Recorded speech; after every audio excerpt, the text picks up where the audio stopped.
The following are quotes 121 to 160 from the Book of Wise Sayings, selected largely from Eastern sources, which was published in 1893. It was edited by William Alexander Clouston. Enjoy.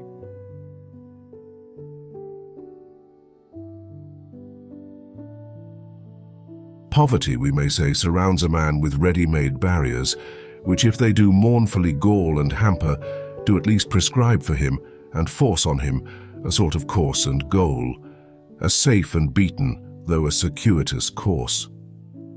A great part of his guidance is secure against fatal error, is withdrawn from his control.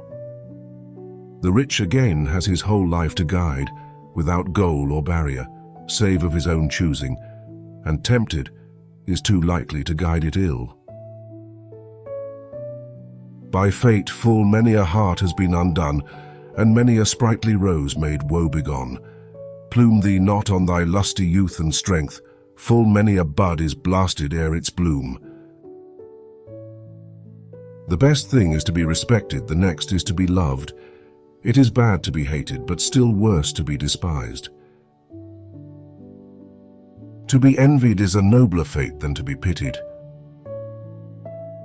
He only does not live in vain who all the means within his reach employs. His wealth, his thought, his speech, to advance the weal of other men. If you injure a harmless person, the evil will fall back upon you like light dust thrown up against the wind.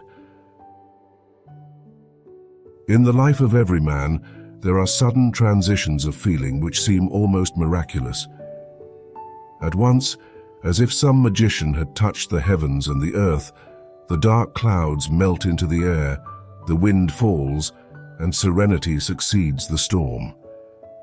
The causes which produce these changes may have been long at work within us, but the changes themselves are instantaneous and apparently without sufficient cause.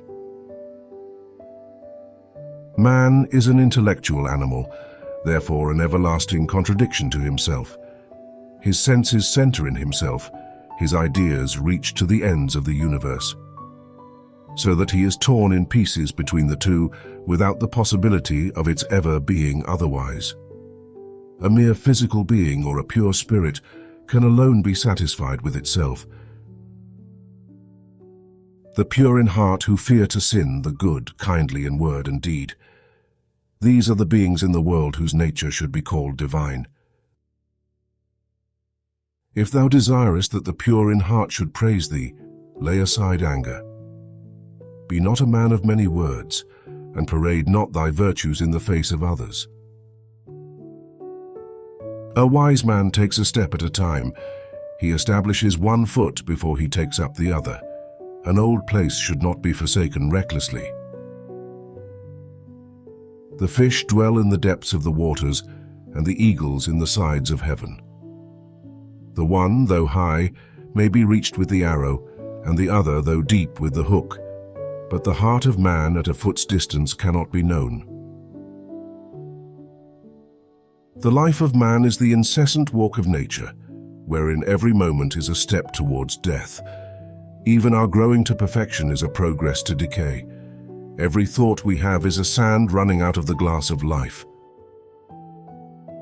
I have observed that as long as a man lives and exerts himself, he can always find food and raiment, though it may be not of the choicest description. There are no riches like the sweetness of content, nor poverty comparable to the want of patience. 'Tis not for gain, for fame, from fear that righteous men injustice shun, and virtuous men hold virtue dear. An inward voice they seem to hear, which tells them duty must be done. As far and wide the vernal breeze, sweet odors waft from blooming trees, so too the grateful savor spreads to distant lands of virtuous deeds. In this world, however little happiness may have been our portion, yet have we no desire to die. Whether he can speak of life as cheerful and delicate or as full of pain, anxiety and sorrow, never yet have I seen one who wished to die. When morning silvers the dark firmament, Why shrills the bird of dawning his lament? It is to show in dawn's bright looking glass how of thy careless life a night is spent. Be thou generous and gentle and forgiving. As God hath scattered upon thee, scatter thou upon others. In the body, restraint is good. Good is restraint in speech. In thought, restraint is good. Good is restraint in all things. Men say that everyone is naturally a lover of himself, and that it is right that it should be so. This is a mistake, for in fact the cause of all the blunders committed by man arises from this excessive self-love. For the lover is blinded by the object loved, so that he passes a wrong judgment upon what is just, good and beautiful, thinking that he ought always to honor what belongs to himself in preference to truth.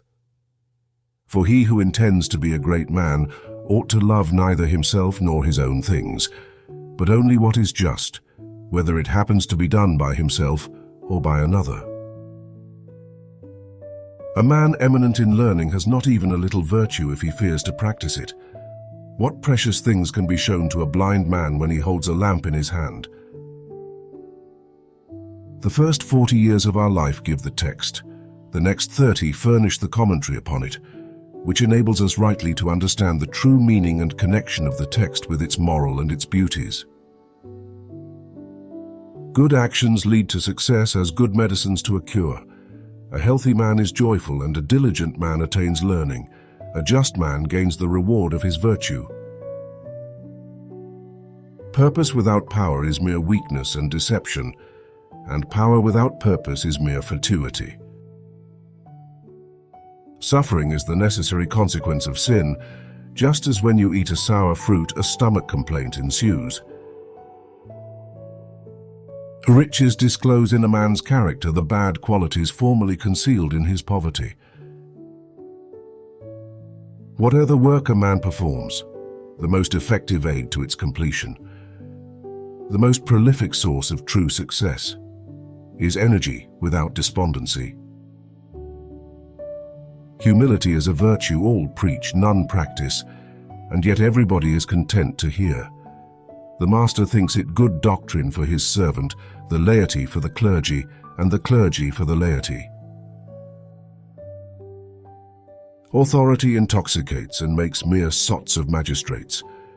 The fumes of it invade the brain, and make men giddy, proud, and vain. By this the fool commands the wise, the noble with the base complies, the sot assumes the rule of wit, and cowards make the base submit. No man learns to know his inmost nature by introspection, for he rates himself sometimes too low and often too high by his own measurement. Man knows himself only by comparing himself with other men. It is life that touches his genuine worth. Increase in goodness as long as thou art here, that when thou departest, in that thou mayest still be joyful. According to our words and deeds in this life will be the remembrance of us in the world. Parents' affection is best shown by their teaching their children industry and self-denial. There are 3 things to beware of through life. When a man is young, let him beware of his appetites. When he is middle-aged, of his passions. And when old, of covetousness especially. He who has given satisfaction to the best of his time has lived for ages. I never yet found pride in a noble nature, nor humility in an unworthy mind. Worldly fame is but a breath of wind that blows now this way, now that, and changes name as it changes sides. True modesty and true pride are much the same thing. Both consist in setting a just value on ourselves, neither more nor less. Never does a man portray his own character more vividly than in his manner of portraying another.